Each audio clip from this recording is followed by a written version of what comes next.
So the plan was simple. Go and visit Brock in Italy. Catch a cheap military flight from Norfolk to Naples. Just get on the plane from where we live and fly right to where Brock works. From there, we would just hop into his car and ride out to his place. Easy day. All we really had to do was get passports and an approved leave chit. One flight, one car ride. That's all. Well, you know. Best laid plans and all.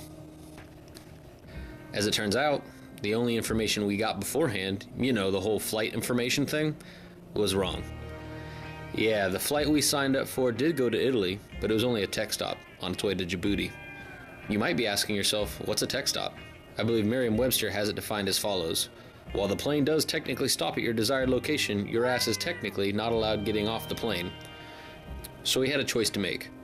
With only 17 days left until I had to be back at work, do we wait 7 more days to leave and enjoy Italy responsibly for just over a week? Nah, we took the first available flight that day to Stuttgart, Germany, and figured it would all work itself out. 7 hours later, we found ourselves on the wrong side of a foreign airport trying to find our way to the civilian side of the same airport, and thanks to a couple of disgruntled U.S. Customs officers that gave us a ride, we were finally able to jump a flight to Naples. Only problem was tickets from Stuttgart to Naples cost €550 a pop, and had about 10 connections, so we looked up trains and buses, but between high prices and long times, they didn't make much sense. After explaining I don't speak German more than a few times, I was able to find out about a direct flight to Rome for only €100. From Rome International Airport, we were able to catch a train to downtown Rome, and from there, a train to Napoli Centrale, which was just a super nice, organized, and clean place to be. Now at this point, we thought we were in the clear. Wrong. Brock couldn't get out of work, and had to explain over the phone how to find the bus depot so we can catch a bus up to the airport. Did I mention Jen's phone is the only one that worked internationally, and she might have forgotten her charger? Well, we were down to 5% battery, and we were starting to worry. But we found it. We found the bus, paid our €4, and enjoyed the sights and smells of downtown Naples. As of right now, I'm cranky. I'm tired. We've been traveling since yesterday, and I really would like a shower. Where are we at, though? We are in Naples, Italy. We made it this far. We only got a couple more steps. Not too much longer.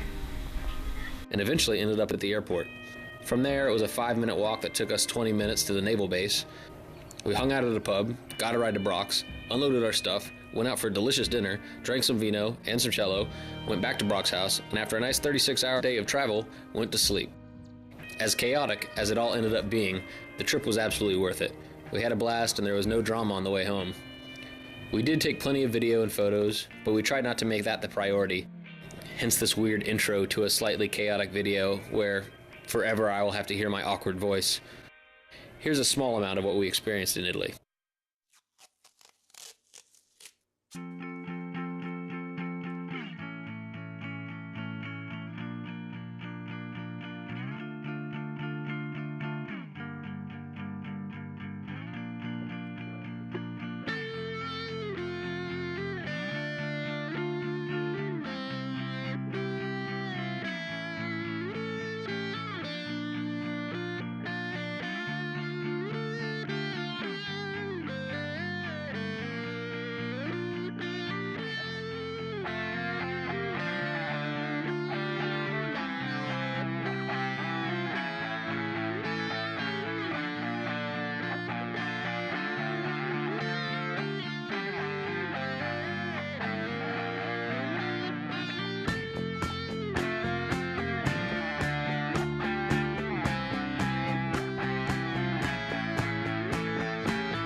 Famous, notice.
You know what I think of this vacation, babe? It's horse shit.